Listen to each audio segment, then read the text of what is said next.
Hello and welcome to Newsroom. I'm your host Rafae, Iqbal, and in today's show we'll be deliberating on some very important topics. The first segment will be, of course, there was a very big development with regards to Pakistan's bilateral ties with the US, as the US has acknowledged Pakistan's significance in the region. Marco Rubio, the US Secretary of State, talked with Prime Minister Shehbaz Sharif on Thursday regarding the events in the Middle East and, of course, emphasized that Iran can never develop or acquire nuclear weapons.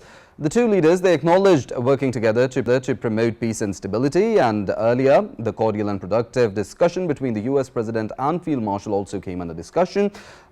Trump, in his remarks at the NATO summit, he also praised General Munir for, of course, averting a nuclear conflict, and he also talked about Donald Trump's intervention, which has linked trade to peace.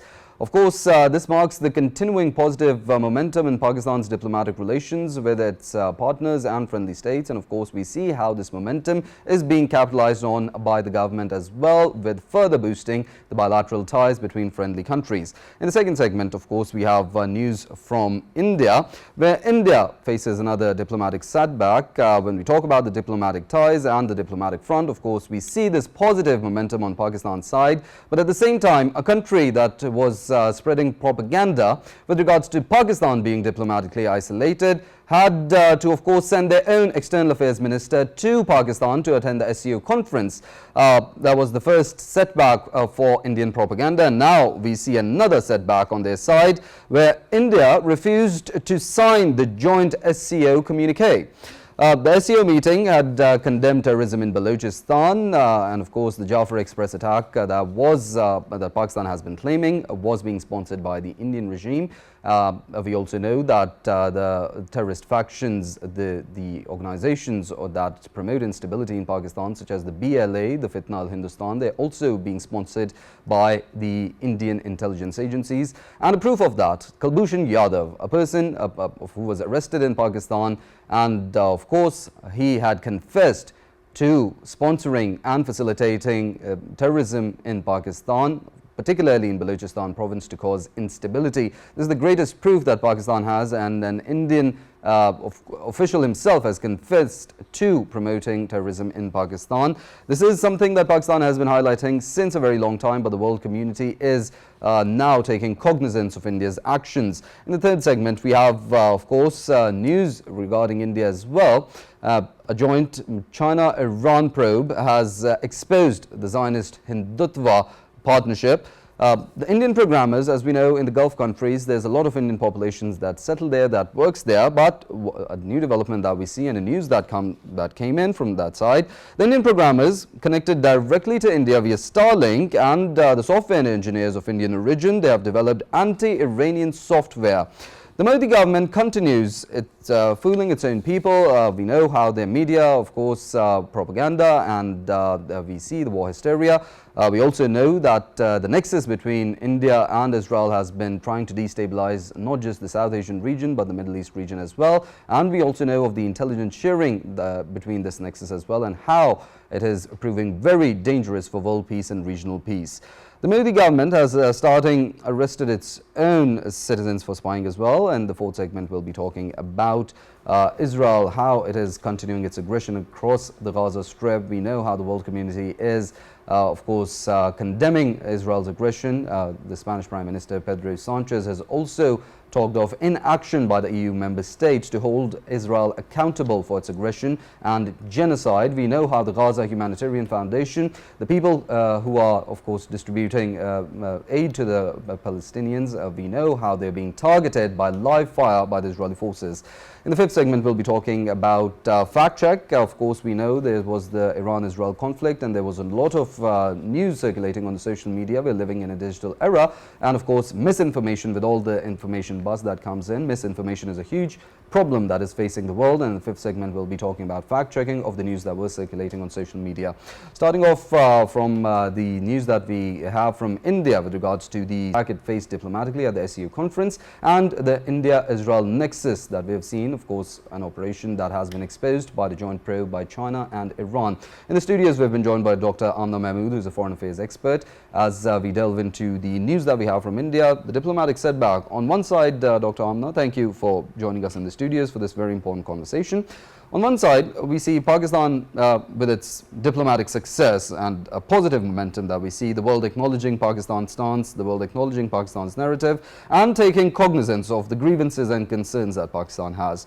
On the other hand, we see, of course, I blame India and their media for their propaganda and the war hysteria and how loud they were. But at the same time, we see at the SCO conference, the joint communique incident, how India is facing diplomatic backlash. Thank you for inviting me here. Rafae, it's a wonderful moment. Pakistan should celebrate that. Initially it was only the West that was supporting Indian stance, they were an Indian strategic partner, but we saw that what happened to them after the skirmishes and limited war between India and Pakistan, that Indian narrative was not only rejected but rather condemned.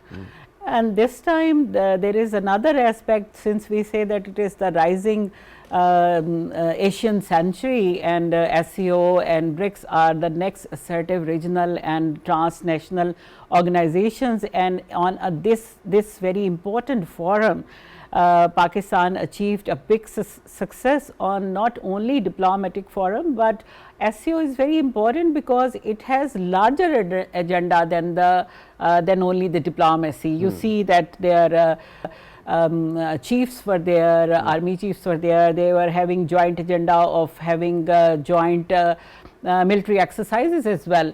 So I think that this time India is not only, they faced humiliation on one side, that they asserted, they tried to include Pakistan's name in Pahalgam incidents, and secondly they could not avoid condemnation on to their own effort to intrude in Pakistani Balochistan. So I think that it is a matter to celebrate the success of Pakistani diplomacy all over the world, not only in the East but as well as in the West. Dr. Amna, a very important point that you highlight, and of course a moment to celebrate, but there's another aspect that comes to mind. When we talk about terrorism and the SCO joint communique, of course it highlighted counterterrorism operations and counterterrorism efforts by the regional stakeholders. India, of course, when we talk about the Pahalgam incident in particular, it blamed Pakistan without any evidence and without no solid proof. It was just mere allegations, hollow allegations, and they carried out aggression, making that false flag operation the basis of it. When we talk about the SCO, of course, it has a system in place known as the RATS, which is related to the security environment of the region and counterterrorism. Pakistan, when we talk about the Pahalgam incident, Pakistan and China had been, of course, asking for a probe, neutral investigation, international investigation into the incident. India, of course, they knew they didn't have any evidence, so they didn't, and were shying away from having that investigation. Yes, exactly. And I think that it is again the success of Pakistani, not only the narrative, but it is enlightenment on the part of the world as well. Otherwise, in the previous years, we were sending them dossiers, and there was no response from the world around. So I think that there are a number of factors. One factor is that Pakistan's innocence has been proved, and India's cunning and blaming Pakistan on one side, one-sidedly, that has been proved, because satellites are open, everything is open now, information is open, you cannot deny the facts actually. Secondly, we see that the regional powers, China and Russia, they are asserting themselves, and they are having lot of stakes in the region. Because BRI is a very important source of not only the strategy, but not only the economic power, but the strategic power as well. And if this region would be destabilized like the Indian by the Indian elements in the form of terrorist activities, in Chinese interest and Russian interest would be damaged. So I think that their stakes are also there, and they are standing with Pakistan.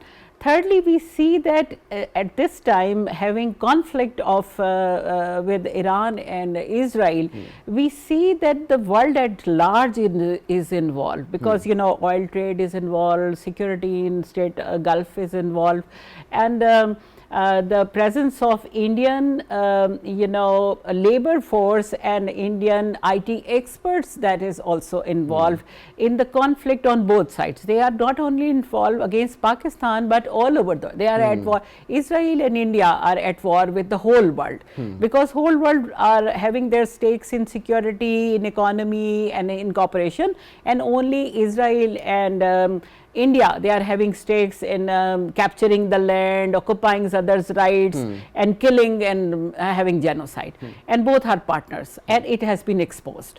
So in fact, we see that even the United States, though they came in support of Israel in war to stop that war and invaded for a while as well, but they retreated from that position, and they never wanted to enter into a long-term war on the behalf of Israel. Same is the case with India.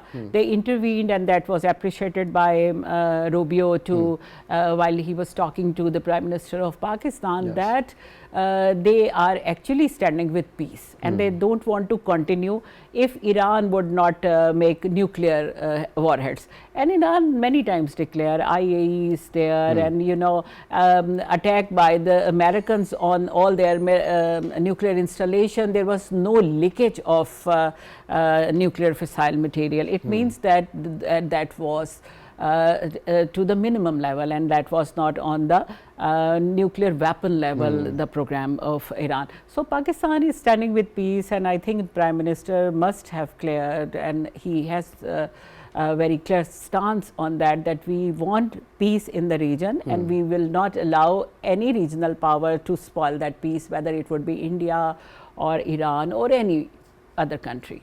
Dr. Amna, when we talk about stakeholders, of course, considering the situation in South Asia, I talked about an instrument of the SCO known as the RATS.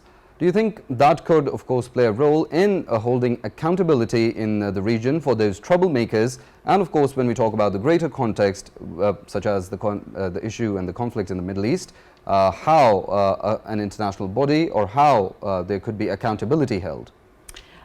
I think SCO is very effective organization. You see the SARC is a stagnant organization, OIC is also a stagnant organization, but SCO is very vibrant because for two reasons. It is not a regional organization, it is transnational, having a large membership across the continent and having lot of members sitting as observers as well.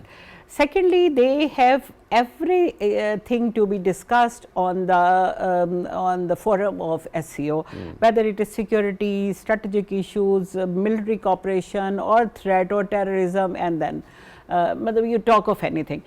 I think that that forum can serve in the long run not only the investigations, but pinpoint the culprits as well. And it would be a humiliation for the culprit if it is proved that they are involved in that. So I think that SCO is having a strong mechanism and strong mode of cooperation, and now it is very clear that those who are standing with economic development, peace and tranquility in the world, and those who are against. And so India is being isolated in this forum, and it will be in the next time as well. Well, definitely they were playing with fire, and now they face the heat. Dr. Amna Mahmood, Foreign Affairs expert, thank you for your time and being part of this conversation. Your views are always appreciated.